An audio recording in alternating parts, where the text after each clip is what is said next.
अकोला जिल्ह्यात कृषी पंपाच्या वीज पुरवठ्यात करण्यात आलेल्या कपातीविरोधात शेतकरी संघटना आक्रमक झाली आहे।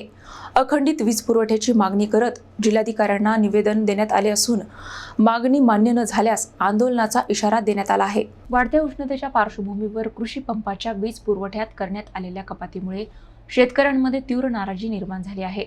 या विरोधात शेतकरी संघटनेने जिल्हाधिकाऱ्यांना निवेदने सादर करत वीज पुरवठा पूर्ववत करण्याची मागणी केली आहे।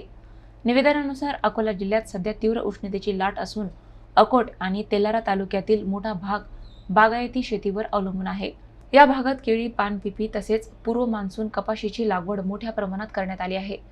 अशा परिस्थितीत पिकांना नियमित पाण्याची गरज असताना महावितरण कंपनीने कोणतीही पूर्वसूचना न देता कृषी पंपांच्या वीज पुरवठ्यात 2 तासांची कपात केल्याचा आरोप करण्यात आला आहे। शेतकरी संघटनेच्या मते उद्योग, व्यावसायिक क्षेत्र तसेच इतर ग्राहकांच्या वीज पुरवठ्यात कपात करण्यात आलेली नसताना केवळ शेतकऱ्यांनाच या निर्णयाचा फटका बसत आहे।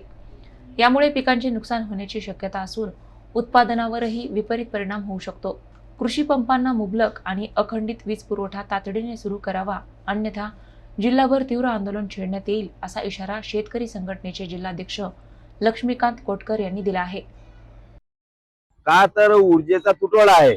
मग 2 तास शेतकऱ्यांचीच का, उद्योगधंदे आहेत, व्यापार आहेत, यांचे 24 घंटे यांना लाईन मिळते। कृषी पंपांना 8 घंटे मिळते। इजी फीडरवर त्यातही कित्येक वेळेस विजेचं फ्लक्च्युएशन होते। एकसारखा उच्च दाबाची गुणवत्तावाली वीज शेतकऱ्यांना मिळत नाही।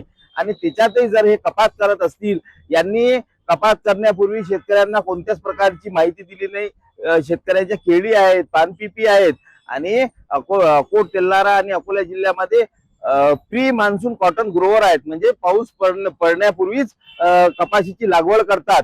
आता त्यांनी लागवड केलेली आहे, अशा याच्यात जर अचानक हे करत असतील, लाईन जर कमी देत असतील, तर हे शेतकऱ्यावर अन्याय आहे आणि हा अन्याय आम्ही खपून घेणार नाही। मोठ्या प्रमाणावर याचं मोठ्या प्रकारे आम्ही आंदोलन